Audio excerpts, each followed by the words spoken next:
దేవునికి మహిమ కలుగునుగాక. అందరికి ప్రైజ్ రండి. ఉదయ కాలాన్ని బట్టి మళ్ళా మనం కలుసుకున్నట్టు దేవుడు మాకు ఇచ్చిన జీవాన్ని బట్టి దేవాది దేవునికి మహిమ ఘనత ప్రభావము కలుగునుగాక. అందరూ బాగున్నాము. దేవుని మహాకృప అనుదినము దేవుని ఆనందిస్తున్నాము. ఆయన గొప్ప కృప మనకు నిరంతరము మనకు ఉంటున్నందుకు దేవాది దేవునికి మహిమ ఘనత ప్రభావములు కలుగునుగాక. చూడండి, ఈ ఉదయకాలాన్ని లేచి ప్రార్థన చేస్తుంటాను. నేనైతే నమ్ముతున్నాను ప్రార్థన మనకి జీవనమై ఉంటుంది. ప్రార్థిస్తేనే మనము గొప్ప సంతోషాన్ని సమాధానాన్ని కోరుకుంటాం. కాబట్టి ప్రార్థన వలన మనము ప్రతిరోజు మనం దేవునితో మాట్లాడేటువంటి పద్ధతిని ప్రార్థన అని అంటారు. కాబట్టి దేవునితో మాట్లాడి ఏ పనైనా మనం చేస్తే మనం ఏం కలిగి ఉంటామంటే వాటి అన్నింటిలో విజయాన్ని పొందుకుంటాము. ఒక్కొక్కసారి వెంటనే విజయం రాకపోయినా ఖచ్చితంగా విజయం వస్తుంది. ఎందుకంటే నిరీక్షణకు ఆధారము మన దేవుడై ఉన్నాడు. బట్టి దేవునికి మహిమ ఘనత ప్రభావములు కలుగుగాక. చూడండి, ఇదిన మనము 103వ కీర్తనలో కొన్ని మంచి మాటలు మనం ధ్యానించుకున్నాం. 103వ కీర్తనలో చెప్పబడినటువంటి మాటలు, నా ప్రాణమా యెహోవాను సన్నుతించుము, నా ప్రాణమా యెహోవాను సన్నుతించుము, ఆమె చేసిన ఉపకారంలో దేనిని మరొకరు చూడండి. నా ప్రాణమా యెహోవాను సన్నుతించుము, నా అంతరంగమున సమస్తమా ఆయన పరిశుద్ధ నామమును సన్నుతించుము. నా ప్రాణమా యెహోవాను సన్నిధించుము, ఆయన చేసిన ఉపకారంలో దేనిని మరొకరు.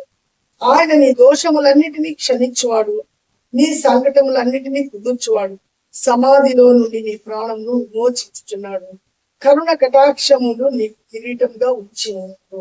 దేవునికి మహిమ కలుగుగాక.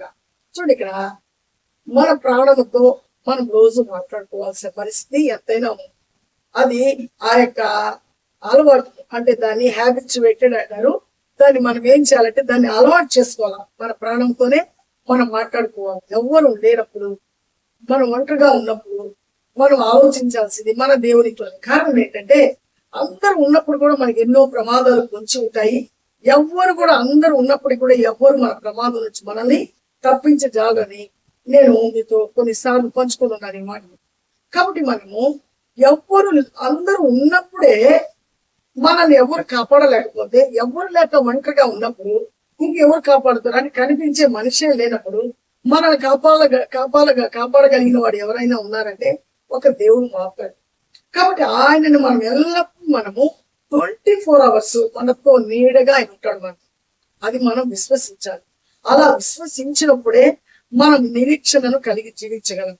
అలా మనం విశ్వసించకపోతే నిరీక్షణకు ఇంకా మనకు ఏ మాత్రము దాని ఏమంటారంటే ఆధారమే ఉండదు.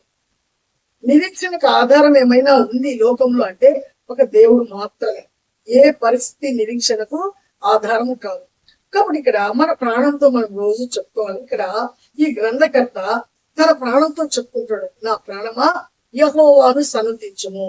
అంటే ప్రాణము అంటే మనిషితో కాదు. ఇదిగో చూడండి, ఈ దేవుడు నాకు మేలు చేశాడు, మీరు దేవుని నమ్ముకోండి, దేవుని నమ్మిక ఉంచండి అని చెప్పడం ఏంటంటే వాళ్ళని మనము ప్రోత్సహించడము, మన సాక్ష్యాన్ని పంచుకోవడము, అంటే ఒక మనిషితో మనం మాట్లాడేటువంటి విధానం.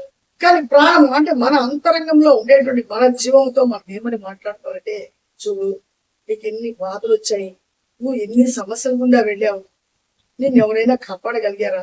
ఒకవేళ ఆయన కాపాడకుండా ఉంటే నువ్వు ఈ రోజు బ్రతుకుంటావా అని నీ ప్రాణంతో నువ్వు మాట్లాడుకోవాలి. చూడు, నువ్వు పలానా టైంలో పలానా తప్పు చేశావు, ఆ తప్పుకు నీకు ఎంతో శిక్ష పడాలి, కానీ దేవుని యొక్క మహాకృప నిన్ను ఆ శిక్ష నుంచి తప్పించింది. ఈ రోజు నువ్వు హ్యాపీగా ఉండగలుగుతున్నావంటే ఆయన నేను కాపాడితేనే కదా అని నీ ప్రాణంతో నువ్వు చెప్పుకోవాలి. అలా చెప్పుకున్నప్పుడు నువ్వు ఇక పాపానికి చోటివ్వవు, నువ్వు ఇక ఏమాత్రం లోకం వైపు చూడవు. ఆయనతో నువ్వు ఎప్పుడైతే అంటే నీ ప్రాణం అంటే ఆయన పెట్టినటువంటి ఆత్మ, ఎప్పుడైతే నీ ఆత్మ పరిశీలన నువ్వు చేసుకుంటూ నిత్యము ఆయనతో నడుస్తూ ఆ యొక్క అంటే జరిగిపోయినటువంటి గతంని గత అంటాము, కానీ జరిగిపోయినట్టు కొన్ని గుర్తు పెట్టుకోవాలి. మనము ఆ సంకటములో మనం ఉన్నప్పుడు అంటే అటు ఇటు అంటే మన కథలైనటువంటి భయంకరమైనటువంటి ఆర్థిక సమస్యలు కావచ్చు, ఇంట్లో భార్యాభర్తల సమస్యలు కావచ్చు, పిల్లలతో సమస్యలు కావచ్చు, బంధువులతో సమస్య కావచ్చు, మన ఇరుగు పొరుగుతో సమస్య కావచ్చు, లేకపోతే మన అధికారంతో సమస్య కావచ్చు. ఎన్నో సమస్యల వలయంలో మనం అటు ఇటు చిక్కుకొని పోయినటువంటి పరిస్థితుల్లో ఆయన యొక్క దయగలిగిన హస్తం మనకు లేకపోతే మనం ఆ దినం ఏమై ఉంటాము అనేది మనం ప్రశ్నించుకోవాలి. తర్వాత మనం చూసాం యోహాను సువార్త 8వ అధ్యాయంలో వ్యభిచారము చేత పట్టబడిన స్త్రీని రాళ్లతో కొట్టి చంపమని ధర్మశాస్త్రంలో రాయబడింది. ఏ ధర్మశాస్త్రము? దేవుడిచ్చిన ధర్మశాస్త్రం కాదు. దేవుడు వ్యభిచరింపవద్దు అని పదార్థాలు ఇచ్చాడు. మోషే అయితే వాళ్ళ హృదయ కాఠిన్యాన్ని చొప్పిన, అంటే అయ్యా వ్యభిచారించదని దేవుడు చెప్పాడు కదా, వ్యభిచరించేస్తున్నారు కదా, వీళ్ళు ఏం చేయాలన్నప్పుడు ఇంకా ఆయన ఏం చేస్తున్నారంటే ఆయన ధర్మశాస్త్రం, అంటే మనుషులు పెట్టుకున్న ధర్మశాస్త్రం, మన రాజ్యాంగం కావచ్చు, ఇదంతా ఏంటంటే మనుషులకు పెట్టినటువంటి ఈ యొక్క రాజ్యాంగం. దేవుడు పెట్టిన ధర్మశాస్త్రం ఏంటంటే కరెక్ట్ గా మన హృదయంలో ఏది చేయాలా ఏది చేయకూడదని ఖచ్చితంగా మనకు చెప్పిస్తున్నాడు. అదే విధంగా ఈ విచారం చేత పట్టబడిన స్త్రీని రాళ్లతో కొట్టి చంపమనేటువంటి ధర్మశాస్త్రం ఉంది కాబట్టి ఆమె తరుముకుంటూ వస్తున్నాను. ఆ ప్రభు అయిన యేసుక్రీస్తు పాదాల దగ్గర పడిపోయినప్పుడు ఈయన మనం అడుగుదాం, ఈయన బోధకుడు కదా, ఈయన వచ్చి ఇప్పుడు దేవుని ధర్మశాస్త్రం నెరవేరుస్తాడా, లేకపోతే దాన్ని కాదని ఈయన కొత్త బోధ ఏమైనా బోధిస్తాడా, ఇప్పుడు ఈయన పట్టుకోవచ్చు మనము అనేటువంటి చెడ్డ హృదయంతో ఆమెను అక్కడికి తీసుకొని వచ్చినప్పుడు అప్పుడు అంటాడు, ఖచ్చితంగా ధర్మశాస్త్రాన్ని నెరవేర్చండి. ధర్మశాస్త్రాన్ని కొట్టివేయడానికి నేను రాలేదు, నెరవేర్చుకునే వచ్చాను కానీ అన్నప్పుడు. అయితే నేను ఒక్క మాట చెప్తాను, నా దగ్గర మీరు ఇచ్చినందుకు నేను ఒక మాట చెప్తాను. ఏంటో మాట? మీలో పాపం చేయని వాడు ఎవరో ఆ మీద రాయండి అన్న. అప్పుడు చిన్న పిల్లలు మొదలుకొని పెద్దవారు వరకు ఒక లైన్ కట్టారు. అందరూ వస్తున్నారు, ఆయన ఏదో కింద రాస్తున్నాడు, అది చూస్తున్నారు. అంటే వాళ్ళ పాపం అక్కడ చూపిస్తున్నాడు. వాళ్ళు చూసేసి అరే నేను ఆ పాపం ఇంక తెలిసిపోయిందని నైస్ గా రాళ్ళు అక్కడ వేసేసి ఒక్కొక్కరు వెళ్ళిపోయారు. కానీ ఆమె మీద ఒక్క రాయి కూడా తగలేదు. కాబట్టి లాస్ట్ ఆమె చివరిగా చూసి ఎవరు లేరు. అప్పుడు ఆయన తలకి చూసి, అమ్మా నేను ఎవరు శిక్షించలేదా అంటే, లేదయ్యా నేను కూడా శిక్షించను, ఇక నువ్వు పాపం చేయదు అని ఆ దినం ఆ తల్లిని ఆయన కనికరించాడు. ఆయనకు ఉండేటువంటి అద్వితీయ జ్ఞానంతో ఆ యొక్క తల్లిని కనికరించాడు. ఆ రోజు నుంచి ఆమె చనిపోయే వరకు ఇక పాపానికి చోటు ఇవ్వకుండా ప్రభు వెంటనే వచ్చింది. ప్రభు మాట ఎందు నమ్మిక వచ్చింది. ప్రభు చెప్పినట్టు జీవించింది. కాబట్టి అది కృతజ్ఞత కలిగిన మనసు. కాబట్టి అంటే సమాధిలో నుంచి నీ ప్రాణాన్ని విమోచిస్తున్నాడంటే ఇప్పుడు బ్రతికిన మనిషిని సమాధి చేసడానికి వచ్చాడు. బ్రతికినటువంటి ఆ తల్లిని సమాధి చేయాలని వచ్చేసారు. కానీ వెంటనే ఆయనకు ఉండేటువంటి అద్వితీయ జ్ఞానంతో ఆ సమాధి నుంచి ఆమెను అక్కడ విమోచించాడు. దేవునికి మహిమ కలుగును గాక. కాబట్టి మనము ఆయన చేసిన ఉపకారములలో దేనిని మరవకు. ఈరోజు మనం చాలా చాలా చేస్తుంటాం. ఈరోజు చాలా హ్యాపీగా చాలా పెద్ద మనుషులు అయిపోయింటాం. కానీ దేవుడు అన్ని చూస్తున్నాడు. ఎవరు చూడకపోతే దేవుని యొక్క సీసీ కెమెరా నుంచి ఎవరు తప్పించుకోలేము. కాబట్టి బ్రతికినంత కాలము ఆయనకి మనం లోపడాల్సిందే. ఎందుకంటే మనుషులు మనం చేసిన పాపాలు మర్చిపోయటచ్చు. ఒకవేళ మనకుండే స్థితి స్థాయితో మనల్ని వాళ్ళు ఒకవేళ బ్లేమ్ చేయలేకపోవచ్చు, వెనక చెప్పుకోవచ్చు. కానీ దేవుడు అలా కాదు. ఖచ్చితంగా ఆయన ఖండిస్తాడు, ఆయన మందలిస్తాడు. ఆయనను తిరుగుబాటు చేస్తే అది పట్టబలి చేస్తాడు. కానీ ముక్కన ఆయన మీద ప్రతిమాలుకొని నీ తప్పును ఒప్పుకున్నప్పుడు అతిక్రమములను దాచిపెట్టుకునేవాడు వర్ధిల్లడు, వాటిని ఒప్పుకొని విడిచిపెట్టువాడు కనికరాన్ని పొందుకుంటాడు అనేటువంటి మాటను మనం సామెతల గ్రంథము 28వ అధ్యాయము 13వ వచనంలో ఉంది. అదే విధంగా ఇక్కడ ఎవరైతే ఆ పాపాలు ఒప్పుకొని వెంటనే మారు మనసు పశ్చాత్తాపం పొందుతారో వాళ్ళు ఏం చేస్తారంటే నిత్యము అయ్యో ఎంత ప్రమాదం నుంచి, ఎంత భయంకరమైన మరణం నుంచి, ఎంత ఘోరమైన శిక్ష నుంచి, అందరి దగ్గర అవమానించబడే పరిస్థితి నుంచి అయ్యో నా దేవుడు నన్ను కాపాడాడే, కాబట్టి ఇక నా దేవుడికి నేను లోబడి ఉండాలా అనేటువంటి జ్ఞానాన్ని కలిగినప్పుడే ఈ మాట మాట్లాడగలను. నా ప్రాణమా యెహోవాను సన్నతించుము, ఆయన చేసిన ఉపకారములలో దేనిని మరవకుము. దేన్ని మర్చిపోయావంటే ఒక ద్రోహిని. నువ్వు మర్చిపోయావంటే ఒక ద్రోహిని. నువ్వు మనిషి కాదు, నువ్వు మర్చిపోవాల్సి, మనుషులు చేసినట్టు నువ్వు మర్చిపోవచ్చు. కానీ దేవుడు నీకు భయంకరమైనటువంటి సమస్య నుంచి, బంధకాల నుంచి నిన్ను విడిపించున్నాడు. నీ మీద శిక్షకు వచ్చేటువంటి పరిస్థితుల్లో తప్పించున్నాడు. వాటిని అన్నింటినీ నువ్వు జ్ఞాపకం చేసుకో. అవన్నీ నువ్వు జ్ఞాపకం చేసుకుని తల పోసుకుని ఎక్కులు పెట్టి ఎడవాల. ఎన్ని రోజులు ఏడ్చినా సరే ఆ పాపానికి పరిహారమే రాదు. కానీ నీ దేవుడు నా దేవుడు మనల్ని ప్రేమించి దినము ఇంత గొప్ప సంతోషము సమాధానాన్ని అనుగ్రహించాడు. కాబట్టి మనం బ్రతికినంత కాలం మనం చేయాల్సింది ఏంటంటే, ఈ రోజు గట్టెక్కిపోయావని నీతులు చెప్పేటువంటి వారంగా మనం ఉండకూడదు. గట్టు ఎక్కని పరిస్థితుల్లో ఆ నడి సముద్రంలో మనం ఉన్నప్పుడు మన పరిస్థితి ఏంటి?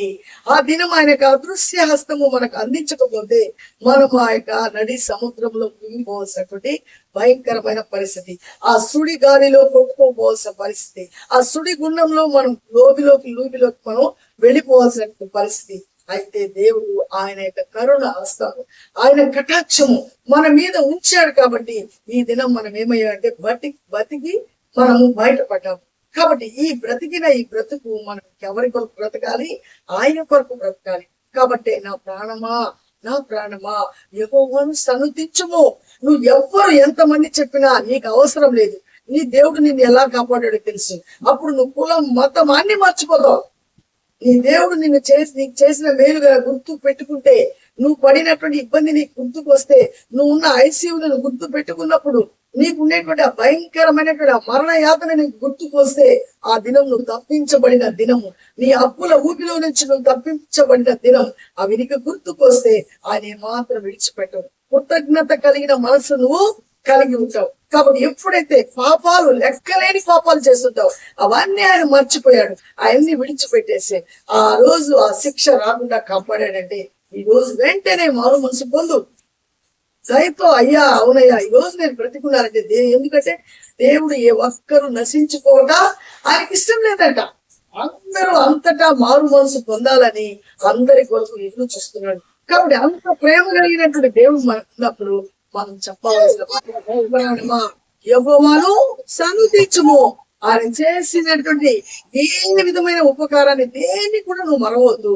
సమాధిలో నుంచి నీ ప్రాణాన్ని విమోచించి ఉన్నాడు అని నువ్వు ప్రాణానికి చెప్పుకోవాలి.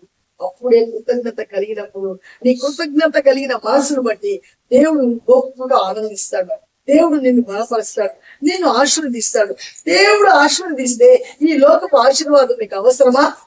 ఈ లోకంలో ఉండేటివన్నీ గతించిపోతాయి.